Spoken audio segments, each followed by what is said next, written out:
लड़की का गाना लुट लाया। माना कि पहला जो बसंत यार हवा नहीं चल रही है।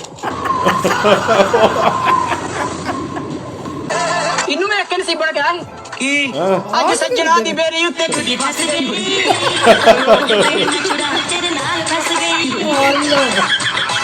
ਹਾਂਜੀ ਸਤਿ ਸ੍ਰੀ ਅਕਾਲ ਦੋਸਤੋ, ਕੀ ਹਾਲ ਚਾਲ ਸਾਰਿਆਂ ਦਾ। ਉਮੀਦ ਕਰਦੇ ਹਾਂ ਤੁਸੀਂ ਸਾਰੇ ਠੀਕ ਠਾਕ ਹੋਵੋਗੇ। ਸਵਾਗਤ ਕਰਦੇ ਹਾਂ ਤੁਹਾਡਾ ਇੱਕ ਵਾਰ ਫੇਰ ਤੁਹਾਡੇ ਪਿਆਰੇ ਚੈਨਲ ਤੇ। ਅੱਜ ਜਿਹੜੀ ਵੀਡੀਓ ਹੈ ਕਿਸੇ ਦੋਸਤ ਨੇ ਸਾਨੂੰ ਲਿੰਕ ਸੈਂਡ ਕੀਤਾ ਹੈ ਕਿ ਇਸ ਵੀਡੀਓ ਤੋਂ ਰਿਐਕਸ਼ਨ ਵੀਡੀਓ ਲੈ ਕੇ ਆਓ, ਤੇ ਇਸ ਸਪੈਸ਼ਲੀ ਵੀਡੀਓ ਹੈ ਜ਼ੈਨਜ਼ੀ ਉੱਤੇ, ਮਤਲਬ ਜ਼ੈਨਜ਼ੀ ਜਿਹੜੀ ਜਨਰੇਸ਼ਨ ਹੈ ਜਿਨ੍ਹਾਂ ਦਾ 2000 ਤੋਂ ਬਾਅਦ ਬਰਥ ਹੋਇਆ ਇਹਨਾਂ ਦੇ ਉੱਤੇ, ਉਹਨਾਂ ਨੂੰ ਜ਼ੈਨਜ਼ੀ ਕਹਿੰਦੇ ਨੇ। ਤੇ ਉਹਨਾਂ ਤੇ ਵੀਡੀਓ ਹੈ ਕਿਉਂਕਿ ਲਾਹੌਰ ਦੇ ਵਿੱਚ 18-20 ਸਾਲ ਬਾਅਦ ਜਿਹੜੀ ਬਸੰਤ ਆਈ ਹੈ ਤੇ ਜਿਹੜੇ ਜ਼ੈਨਜ਼ੀ ਨੇ ਉਹਨਾਂ ਨੂੰ ਪਤੰਗਬਾਜ਼ੀ ਨਹੀਂ ਆਉਂਦੀ। ਅੱਛਾ ਜੀ। ਤੇ ਉਸ ਤੇ ਇਹ ਵੀਡੀਓ ਹੈ, ਪਤੰਗਬਾਜ਼ੀ ਨਹੀਂ ਆਉਂਦੀ, ਉਸ ਤੋਂ ਬਾਅਦ ਬੈਨ ਹੋ ਗਈ ਸੀ ਤੇ ਉਹਨਾਂ ਦਾ ਕੀ ਰਿਐਕਸ਼ਨ ਹੈ ਤੇ ਉਹ ਮੀਮਸ ਨੇ ਆ, ਉਹਨਾਂ ਦੇ ਉੱਪਰ ਮੀਮਸ ਨੇ ਵੀ ਕਿਵੇਂ ਪਤੰਗ ਡਾਉਂਦੇ ਨੇ, ਕਿਵੇਂ ਹਰਕਤਾਂ ਕਰਦੇ ਨੇ, ਹਾਸਾ ਮਖੌਲ ਕਿਵੇਂ ਆ।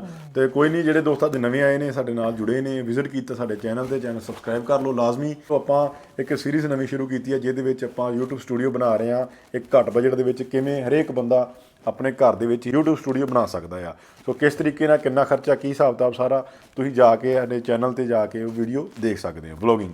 ਸੋ ਆਜੋ ਕਰਦੇ ਹਾਂ ਗੱਲ ਅੱਜ ਦੀ ਵੀਡੀਓ ਦੀ। ਟਾਈਟਲ ਹੈਗਾ ਜੀ ਜਨਰੇਸ਼ਨ ਜ਼ੈਡ ਔਰ Alpha funny moments on Lahore Basant festival trends and viral videos. ਤੇ ਦੇਖਦੇ ਹਾਂ ਇਸ ਵੀਡੀਓ ਵਿੱਚ ਕੀ ਸ਼ੁਗਲ ਮਖੌਲ ਕਰਦੇ ਨੇ। करते हैं वीडियो स्टार्ट। हाँ जी मैं तैयार हो गया हूँ। ये बसंत की नमाज कहाँ पे होनी है? अबे साले बेटा बसंत की नमाज नहीं होती। ये बड़ी अच्छी बात है यार, नमाज नहीं होती। कभी मनाया ही नहीं उन्होंने, बेचारों को की पता। तो बकरा भी नहीं लेना हमने? नहीं बेटा, गुड्डी उड़ाते हैं, गुड्डी बसंत पे। गुड्डी? पापा गुड्डी क्या होती है? पेड़ पानी और ये जो ग्लेशियर बचा रहे हैं, मैं तो कहता हूँ ग्लेशियर को पिघल जाने दीजिए, ये साले डूब के मर जाएंगे। ढील दो, छोड़ दो छोड़ो। ये अपने भाई वर्गा मारो मुझे, मारो क्या बोलूं मैं इस पे। अगर मुझे एक दफा पतंग उड़ाना आ जाए भाई, पूरी दुकान खरीद लूंगी। ये हम जेंजियों की थॉट है, लेकिन पढ़ाई लिखाई में ध्यान लगाओ। तो वेलकम है आपका हमारे YouTube चैनल पर। दोस्तों इस वाली बसंत पर तो जेनजी और मिलेनियंस का खूब तमाशा लगा हुआ है। जेनजी जब बेचारे पैदा हुए तो बसंत पर पाबंदी लग गई, अब जाकर दोबारा जब पाबंदी हटी है तो उनको पता ही नहीं है बसंत क्या होती है, डोर क्या होती है, पतंगे क्या होती है, चरगा क्या होता है। एक बंदा बता रहा था, वो कह रहा था मैंने अपने बेटे को 5000 की पतंगे लेकर दी और 15000 की उसको डोर लेकर दी, लेकिन वो उल्लू का बटा डोर को धागा कहे जा रहा है। तो आज जेनजी के भी शुगर आपको दिखाने वाले हैं, लाहौरियों ने क्या क्या किया है बसंत पर वो भी आपको दिखाएंगे। वीडियो को लाजमी एंड तक देखिएगा, वीडियो को लाइक कर लीजिएगा, चैनल को सब्सक्राइब कर लीजिएगा। बढ़ते हैं वीडियो की तरफ। चिड़िया उड़ी, कौवा उड़ा उड़ा, भैंस उड़ी उड़ी, भैंस कैसे उड़ सकती है वो देखो।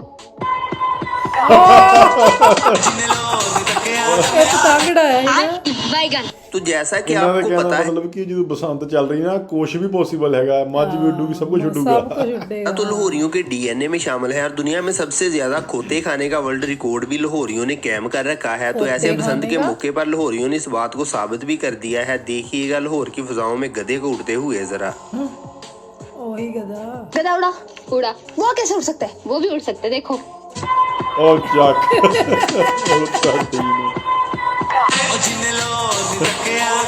मरीम नवाज ने सख्ती से मना किया था कि किसी भी सियासी शख्सियत की तस्वीर को पतंग पर नहीं लगाना, लेकिन लाहौरियों ने इस बात को भी इग्नोर किया है। उन्होंने खान साहब की तस्वीर पतंग पर लगाकर फिजा में उड़ा दी। अभी मरीम नवाज को पता नहीं चला, वरना सॉफ्टवेयर अपडेट हो जाना।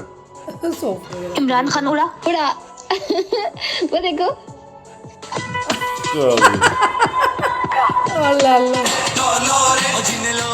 तो लाहौर की इस लड़की ने दुनिया का सबसे महंगा तरीन पतंग बनाकर फिजा में उड़ा दिया। मुझे पक्का यकीन है इसने उड़ाना नहीं है, लेकिन नहीं भाई, इसने तो उड़ा दिया। ये यकीनन जैली नोटों वाला होगा, असली वाला इसने घर में रख लिया होगा और जैली वाला उड़ा दिया होगा। अब दादी अम्मा को देख लीजिएगा, जनरेशन जी को तो उड़ाना नहीं आता, अब दादी अम्मा को और दादाजी को मैदान में आना पड़ गया है इनको उड़ाकर दिखाने।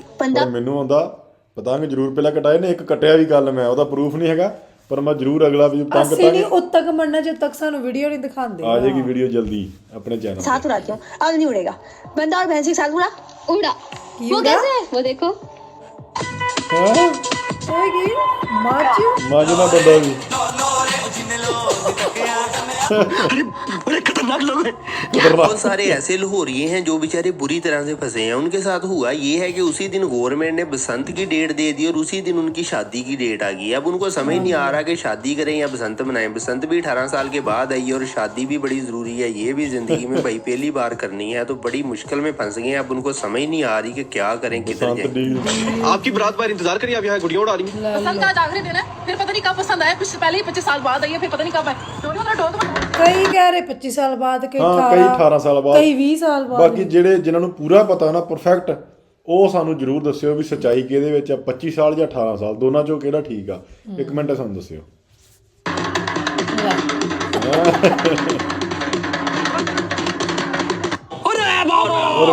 इस वाले बंदे के साथ तो बहुत ही ज्यादा बुरा हो गया है। बसंत के मौके पर इस बेचारे ने पतंग खरीद कर फिजा में उड़ाई तो इसकी पतंग किसी बंदे ने काट दिया, तो इसका बीपी लो हो गया है, डॉक्टर को बुला लिया गया है। तो अब इस बंदे को हॉस्पिटल लेकर जाना पड़ेगा। बंदा इससे पूछे कि ऐसे काम करते ही क्यों हो जिसमें जान का खतरा होता है। ऐसे खतरनाक काम भाई नाजुक दिल लोग। ये भाईजान का पेचा लगा हुआ था और इनका गुड्डा हो गया और उनका बीपी लो हो गया बेचारों का, तो अब इनको लेके जाना पड़ेगा। बीपी चेक करने कैसे कैसे लोग रहते हैं यार यहाँ। ਉਹ ਪਤੰਗ ਹੀ ਨਹੀਂ ਤੇ ਆਇਆ। मतलब वीडियो तेज। जेनजी मिलीनियन से कह रहे हैं कि आप हमें पतंग उड़ाकर दे दो, हम डोर को हाथ में पकड़कर उसे खड़े होकर उड़ाते रहेंगे। बंदा इनसे पूछे ऐसे भला पतंग उड़ाने में क्या ही मजा है। ये ना आप ऐसा करें, बस मुझे उड़ा के बस हाथ में पकड़ा देना। ये क्या बात है? मैं तो कहता हूँ ग्लेशियर को पिघल जाने दीजिए, ये साले डूब के मर जाएंगे। ये रही भैया जनरेशन जी। इन बेचारों को समझ ही नहीं आ रही कि पतंग कैसे उड़ानी है। पतंग को चारे ही कर रहा है, किसी चारे ही करके उड़ाते हैं, लेकिन इन उल्लू को पट्ठों को क्या पता बसंत क्या होती है, पतंग क्या होती है। हवा चला रहा है, लाहौर में हवा बनती ना इसलिए। तो अब इससे अगर बंदा पूछे कि पेचा कैसे लगाना है, तो ये देखो बता रहा है कि ऐसे पेचा लगाना है और ऐसे ठुमके लगाने हैं। तो पतंग उड़ाते हुए हाथ पर जो काट आते हैं, जेनजी उसको स्क्रैचेस कह रहे हैं। इनको क्या पता बेचारों को ये क्या होती है बसंत। तो इधर बेचारी कुछ लड़कियां हैं, इनको पतंगबाजी करनी नहीं आती थी, पतंग उड़ाना नहीं आता था, तो इन्होंने गैस वाले गुब्बारे खरीद लिए, उसके साथ डोर बांध लिया, उसको उड़ाना शुरू कर दिया। लड़के इतने उल्लू के पट्टे हैं, उन्होंने उनके वो गैस वाले गुब्बारे भी काट लिए हैं। हद होती है यार, श्रावण का जमाना नहीं रहा, उन बेचारों को उड़ाना नहीं आते ऊपर से। हमने लड़कियां गुब्बारे काटने काफी देर से लड़काए हैं। चल भाई। तो अब ये देखें ये काटने लगे हैं। इन्होंने पतंग को नीचे लेकर जाना है, तो फिर अपनी डोर जो है उनकी जो गुब्बारों वाली डोर है उसके साथ फंसा लेनी और गुब्बारों को अपनी तरफ खींच लेना। उन बेचारों को पता भी नहीं चलना कि हमारे साथ क्या हुआ है। जब उनको पता चलना है तो उनके हाथ से उनका गुब्बारा निकल चुका होना है। देखें इनके काम बेचारों के। लड़की का गुब्बारा लुटाया। माना कि पहला जो बसंत का दिन था लाहौर में, उसमें हवा नहीं चली, बड़ी परेशानी बनी लाहौर को, लेकिन बाकी जो दिन थे बसंत के उसमें लाहौरियों ने बहुत ज्यादा एंजॉय किया है, बड़ी हवा चली है। ਆ ਮਾਹੌਲ ਜਿਹੜਾ ਪਸੰਦ ਹੈ ਪਹਿਲੀ ਵਾਰੀ ਵੇਖਿਆ। ਵਧੀਆ ਮਤਲਬ ਫਨ ਪੂਰਾ ਕਰ ਰਹੇ ਨੇ। ਕੁੜੀਆਂ ਨੂੰ ਜਿੰਨ ਨਹੀਂ ਡਾਣਿਆ ਤੇ ਬਲੂਨ ਡਾਏ ਨੇ। ਬਲੂਨ ਡਾਏ ਕੁਝ ਨਾ ਕੁਝ ਕਰ रहे पतंग उड़े हैं, लेकिन जनरेशन जी को पतंग खुद उड़ाना नहीं आता। इन्होंने बाद के दिन में भी देखें कैसे इल्जाम लगा दिए हवा पर, लेकिन उड़ाना खुद को नहीं आता। ढील तो जल्दी यार, ढील तो देखो क्या कहे बंदा, इसको डोर का इसने जाल बना दिया है। जनरेशन जी और मिलीनियंस में पेचा लग चुका है। जनरेशन जी ने गूगल करना शुरू कर दिया है पेचा क्या होता है, तब तक उनका काम खत्म कर दिया। तब तक पतंग गया। फिर जब आपको पतंग की अलफ बे का भी ना पता हो, जिंदगी में पहली बार आप बसंत सेलिब्रेट कर रहे हो, सबके सामने आप पतंग उड़ाते हुए बार बार जलील हो रहे हो, तो आप सारे का सारा इल्जाम हवा पर लगा सकते हैं जैसे इसने किया है। यार हवा नहीं चल रही है। हवा नहीं चल रही है। क्या बोलूं मैं इस पे, क्या बोलूं क्या मैं। जनरेशन जी ने बसंत पर ऐसे ऐसे कारनामे किए हैं। पहले ही अपने बड़ों का मजाक उड़ाते थे कि इनको क्या पता जिंदगी क्या होती है, मोबाइल क्या होता है, कंप्यूटर क्या होता है, सॉफ्टवेयर क्या होता है, लेकिन अब सारी जिंदगी इनका मजाक उड़ता रहेगा। इनको किसी बात का नहीं पता, बिल्कुल तमाशा बने हैं बुरी तरह से। जैसा कि अब इसको देखिए,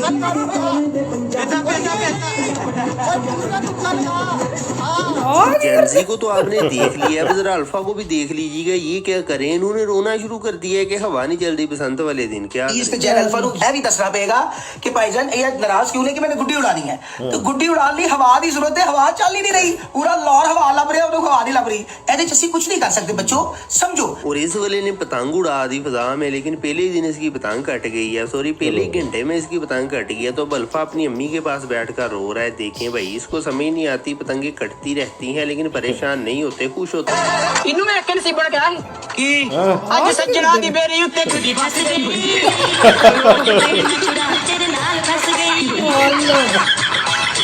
जी और अल्फा को बस एक ही काम आता है ये बस मोबाइल चला सकते हैं इसके अलावा ये ठुमके लगा सकते हैं हनी सिंह के गाने पर लगवा लें गिप्पी ग्रेवाल के गाने पर लगवा लें जिसी मर्जी गाने पर इनसे ठुमके लगवा लें लेकिन भाई काम नहीं इनको कोई भी आता जो पुराना अब जाकर इनकी असलियत सामने आ गई है बस काफी है इतना ही। अच्छा जेनजी जनरेशन है ਹੁਣ सही काबू आई है मतलब कि वो हर गल तो पहले कहेंगे मिलीनियंस आपको ये पता है क्या आपके जमाने में होता था वो सानू बड़े ते बुढ़े ਤੁਸੀਂ ਪਤੰਗ ਕਿੱਦਾਂ ਉਡਾਓਗੇ मतलब कि जेनजी जनरेशन में फर्स्ट टाइम को पसंद आई है।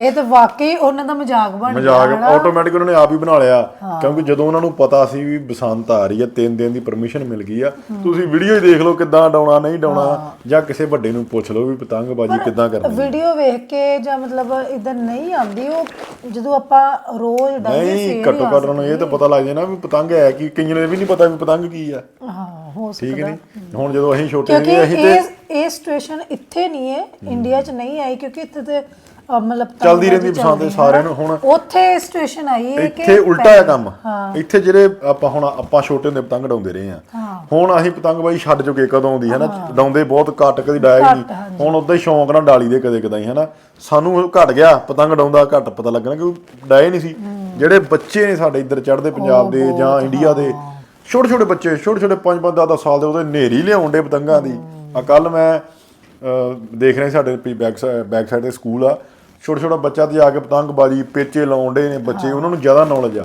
ਸੋ ਕਹਿਣ ਦਾ ਮਤਲਬ ਇਹ ਆ ਕਿ ਜਦੋਂ ਉਹਨਾਂ ਦੇ 18 ਸਾਲ ਬਾਅਦ ਪਤੰਗ ਬਸੰਤ ਦੀ ਪਰਮਿਸ਼ਨ ਮਿਲੀ ਨਾ ਤੇ ਬੱਚਿਆਂ ਦੀ ਉਮਰ ਹੀ ਜਦੋਂ ਜੰਮੇ ਸੀਗੇ ਬੱਚੇ ਤੇ ਉਦੋਂ ਪਤੰਗ ਬੈਂਡ ਸੀਗੇ ਪਤੰਗਬਾਜ਼ੀ ਤੇ ਹੁਣ ਜਦੋਂ ਹੋਏ 17-18 ਸਾਲ ਦੇ ਤੇ ਹੁਣ ਅਲਾਉ ਕਰਤਾ ਆ ਹੁਣ ਉਹਨਾਂ ਨੂੰ ਪਤਾ ਨਹੀਂ ਪਤੰਗਬਾਜ਼ੀ ਕਿੱਦਾਂ ਪੇਚਾ ਕਿੱਦਾਂ ਲਾਉਣਾ ਤੁਣਕੇ ਨਹੀਂ ਮਾਰਨੇ ਆਉਂਦੇ ਉਹਨੂੰ ਕਹੇ ਵੀ ਤੁਣਕਾ ਮਾਰਦੇ ਠੁਮਕੇ ਮਾਰਨ ਦੇ ਨੇ ਸੋ ਮਖੌਲ ਉਹਨੇ ਆਪ ਆਪਣਾ ਬਣਾ ਲਿਆ ਸੋ ਚਲੋ ਛੱਡੋ ਬਹੁਤ ਵਧੀਆ ਇਹਨਾਂ ਨੇ ਮੀਮਸ ਬਣਾਏ ਨੇ ਹਾਸਾ ਬਹੁਤ ਵਧੀਆ ਵੀਡੀਓ ਸੀ ਜਿਨ੍ਹਾਂ ਨੇ ਵੀ ਲਿੰਕ ਸ਼ੇਅਰ ਕੀਤਾ ਬਹੁਤ ਬਹੁਤ ਧੰਨਵਾਦ ਤੇ ਬਹੁਤ ਹੀ ਵਧੀਆ ਵੀਡੀਓ ਹੈ ਤੇ ਇਦਾਂ ਹੀ ਸਾਨੂੰ ਲਿੰਕ ਸੈਂਡ ਕਰਦੇ ਰਿਹਾ ਕਰੋ ਜਾਂ ਵੀਡੀਓ ਦਾ ਸਾਨੂੰ ਨਾਮ ਜਾਂ ਚੈਨਲ ਦਾ ਨਾਮ ਸਾਨੂੰ ਕਮੈਂਟ 'ਚ ਲਿਖ ਦਿਆ ਕਰੋ ਅਸੀਂ ਉਹਦੇ ਉੱਪਰ ਜ਼ਰੂਰ ਐਕਸ਼ਨ ਵੀਡੀਓ ਲੈ ਕੇ ਆਵਾਂਗੇ ਤੇ ਨਾਲ ਦੀ ਨਾਲ ਸਾਨੂੰ ਦੱਸਿਆ ਕਰੋ ਵੀ ਸਾਡੇ ਰਿਐਕਸ਼ਨ ਕਿਵੇਂ ਦੇ ਲੱਗ ਰਹੇ ਨੇ ਸੋ ਅੱਜ ਲਈ ਨੇ ਦੋਸਤੋ ਫਿਰ ਲੈ ਕੇ ਆਵਾਂਗੇ ਇੱਕ ਨਵੀਂ ਵੀਡੀਓ ਸਤਿ ਸ਼੍ਰੀ ਅਕਾਲ।